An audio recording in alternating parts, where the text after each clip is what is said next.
Hay quien diría que esas son las palabras de un abuelo, y no porque lo imaginemos siempre como un anciano, sino porque son tan sabias que nos indignan. La revolución tecnológica ha cambiado por completo nuestra forma de comunicarnos. Redes sociales como YouTube, Twitch o Twitter cambian nuestra forma de expresarnos. Al final, la información nos llega de forma completamente diferente que hace 20 o 25 años, o incluso que hace 15 años. Nos llegan mayores cantidades y nosotros la recibimos sin criterio alguno. Il problema è selezionare le notizie giuste. Puede parecer el típico sermón de un abuelo escéptico de las nuevas tecnologías, pero si ese abuelo es uno de los mayores expertos en semiótica y una de las mentes más brillantes de su generación, pues quizás tengamos que escuchar lo que dice. Il sospetto che qualcuno dica delle palle, che qualcun altro sia mal informato, sorge un atteggiamento critico. Nacido el 5 de enero de 1932, creciendo con el fascismo italiano y la posguerra, Umberto Eco siempre recordaría esa etapa de su vida hasta su fallecimiento el 19 de febrero de 2016. Fue considerado, para su siglo, uno de los mayores filósofos, pensadores, escritores y posiblemente el mayor experto en semiótica durante el siglo pasado y principios de este. Doctorado en estudios medievales en la Universidad de Torino, no tardó en trabajar para la RAI, que sería el equivalente italiano a RTVE, como asesor cultural, y también en impartir clases en diferentes universidades, en Firenze, en Torino y en Milano, siempre manteniendo un gran interés por la comunicación y más aún por la comunicación a través de la imagen. No por nada era experto en semiótica. Precisamente su interés por la comunicación y por la semiótica es lo que le llevó a formar en 1963 el llamado Gruppo 63, un conjunto de artistas de diferente clase interesados por cambiar las tendencias artísticas y culturales de la Italia de principios de los 60, que todavía seguía heredando las tendencias artísticas marcadas por el régimen fascista en los años 40 y en los años 30. Defendían la experimentación del lenguaje, entre otras tantas cosas, pero sobre todo defendieron la introducción de los mass media, los medios de comunicación masivos, en especial la televisión. Esta defensa de las nuevas tecnologías les valió la crítica de unos y de otros. Los conservadores los tacharon de mancilladores de la tradición y los progresistas les calificaron de neocapitalistas. Este conflicto entre los que rechazan y los que deciden integrarse en los cambios sería recuperado un año después de la formación de ese grupo, 1964, en Apocalípticos e Integrados, una obra que, por cierto, ya ha sido citada en algunos de los vídeos anteriores de este canal. Non solo sono cambiati i mezzi, ma è cambiata anche questa opposizione che allora si faceva tra apocalittici e integrati. Tras años ofreciendo sus servicios como periodista, investigador, ponente y profesor, Umberto Eco falleció el 19 de febrero de 2016, pero antes de fallecer consiguió recopilar todos sus artículos periodísticos, o bueno, al menos los más destacados, porque son muchos, de finales de los 90 hasta 2015, teniendo el atentado del 11S, los atentados en Francia, los cambios tecnológicos con Internet y posteriormente las redes sociales, entre otras tendencias sociales y culturales que marcan un importante periodo de transición. Este ensayo, o crónica periodística, fue publicado en 2016, de forma póstuma por tan solo unos pocos meses. De la estupidez a la locura. Crónicas para el futuro que nos espera. El título original de esta obra no tiene prácticamente nada que ver. Pape, Satan, Alepe. Cronache di una società líquida. Evidentemente ya podemos intuir ciertas libertades creativas para la traducción al español. Y de hecho, para traducirlo literalmente hay que hacer un gran esfuerzo, porque si bien el subtítulo es claramente italiano, el título es la apertura, del séptimo canto del infierno de Dante. Y para poder traducirlo hay que mezclar el latín, pape, que sería el genitivo de papae, del griego, satán, que sería enemigo, y del hebreo, alepe, que vendría a ser alfa o alef, que es la primera letra del abecedario. Y así tendríamos primer enemigo del Papa. Crónicas de una sociedad líquida.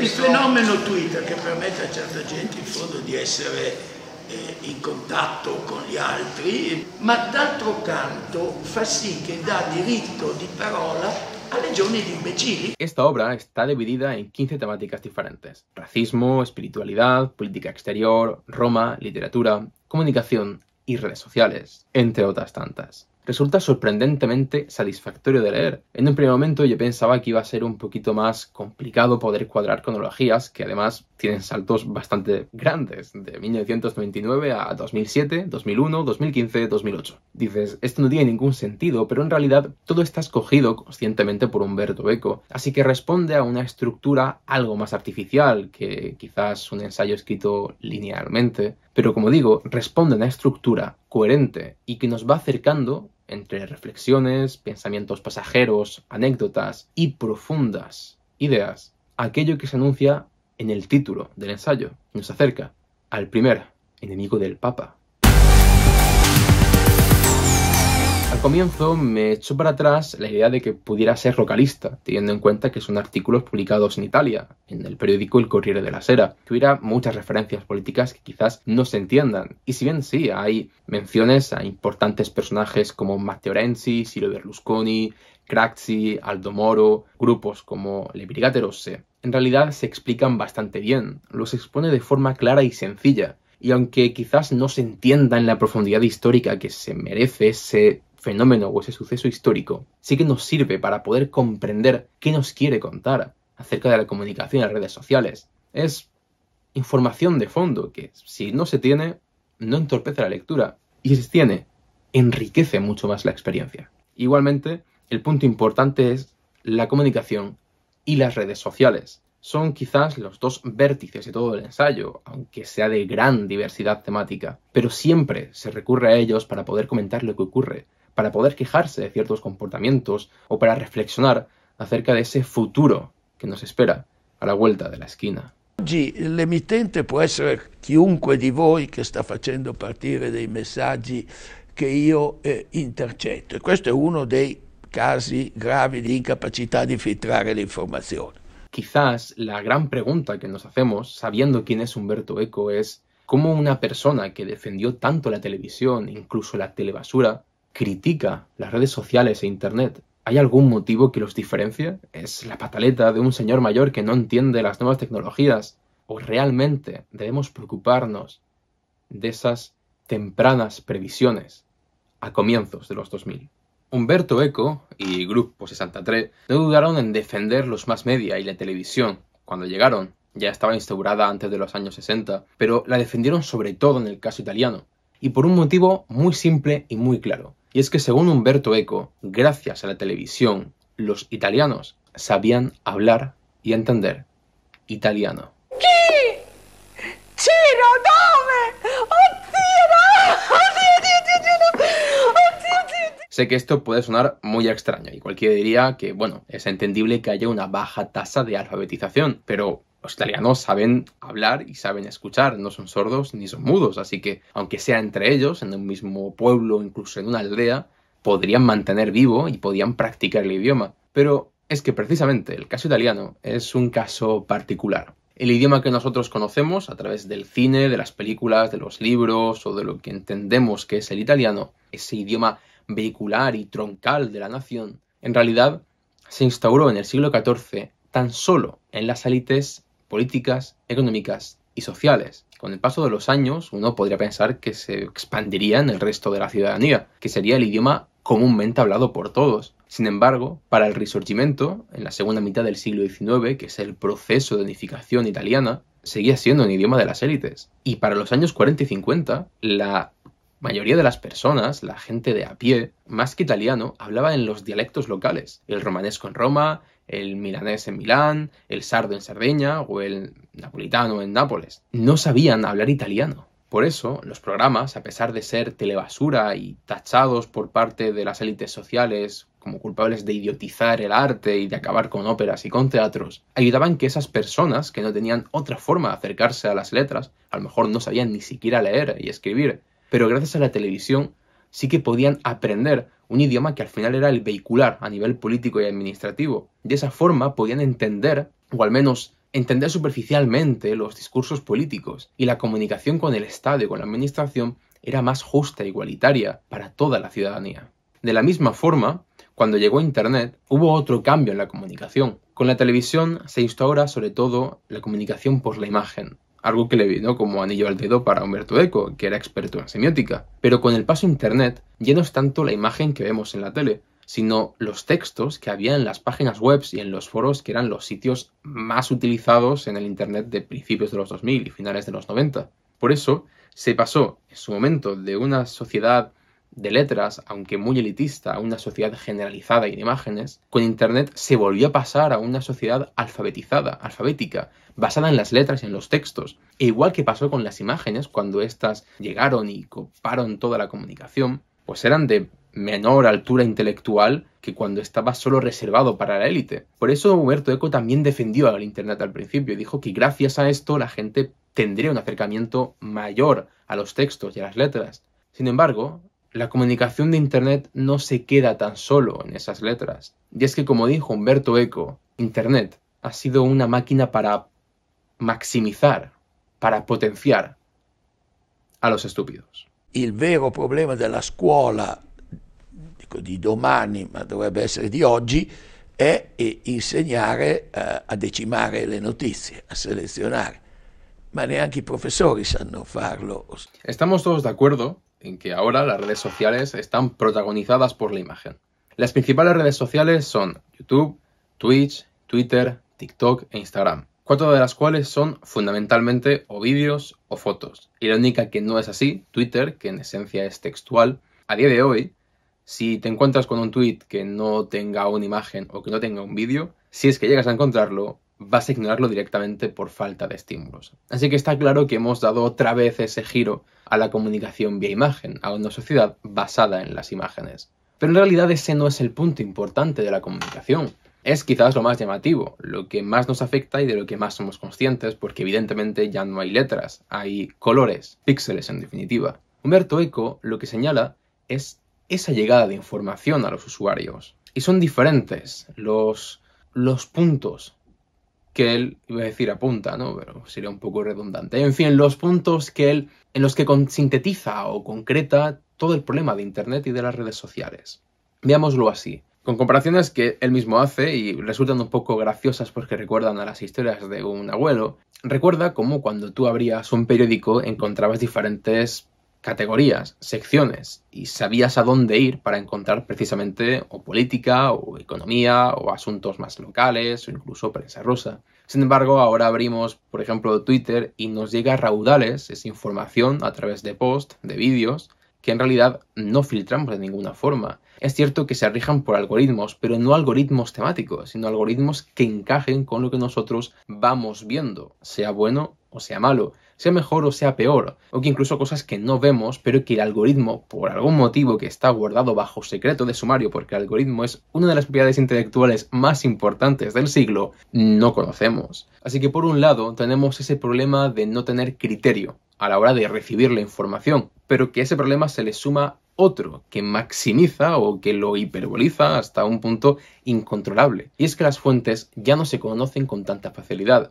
Umberto Eco decía que cuando tú veías un programa de Mediaset, sabías quién lo estaba contando, cuál era la fuente y por tanto conoces sus intenciones, sus corruptelas, sus objetivos. Y podías más o menos desmontar o podías deconstruir un poco la información para tener algo más en bruto. Sin embargo, ahora es un poco más complicado, ya no solo porque exista el anonimato en redes sociales, sino porque puedes construirte un numo virtual. Cualquiera puede decir en su biografía que es experto en tal cosa, o cualquiera puede tener más repercusión sencillamente por saber jugar mejor con los algoritmos, aunque no sea un profesional de nada o no tenga capacidades o herramientas para investigar de una forma científicamente correcta. De acuerdo, tenemos esos dos problemas, mucha información y que no sabemos filtrarla y que nos llega sin ningún criterio. Vale, pero al final esos estúpidos de los que habla Eco también los encontramos en la televisión. Pues él diferencia que ocurre algo diferente. Dios mío, qué redundante estoy siendo hoy, ¿no? Él diferencia, por un lado, que en la televisión la gente acudía para exponer sus adulterios, generalmente, y si bien reciben atención sin ningún mérito, por así decirlo, en Internet no ocurre eso mismo. Sí, habrá personas que compartan su vida personal y de hecho lo podemos ver cada día que entremos a Twitter, hilos hablando de las relaciones sexuales de cada uno. Pero el gran problema que tiene son las personas que intentan ganarse esa fama, esa popularidad y atención a través de las conspiraciones, de las ideas locas, Él vivió esa época en la que se creaban páginas web de absolutamente todo y se preocupó por cómo tantas personas dedicaban tanto tiempo a conspirar sin pruebas y sin investigar correctamente nada, y cómo sin embargo la gente les creía por diferentes motivos que explican el ensayo.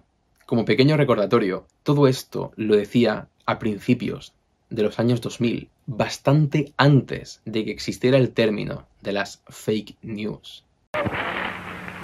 Eco pone el ejemplo de un profesor que él conoce, y el cual se queja de que todos sus alumnos se copian en internet cuando él manda un trabajo sobre, por ejemplo, la vida de Julio César. Y entonces Eco dice que en realidad no debemos pelearnos con las tecnologías y denegarles el acceso a los más jóvenes, sino que el papel de las escuelas debería ya no ser tanto el enseñar cuál es exactamente la vida de Julio César, sino cómo diferenciar las fuentes fiables para poder conocer la vida de Julio César. Su objetivo es filtrar esa información, manejar las herramientas, precisamente lo que hoy estamos debatiendo sobre las inteligencias artificiales, pero 20 años antes.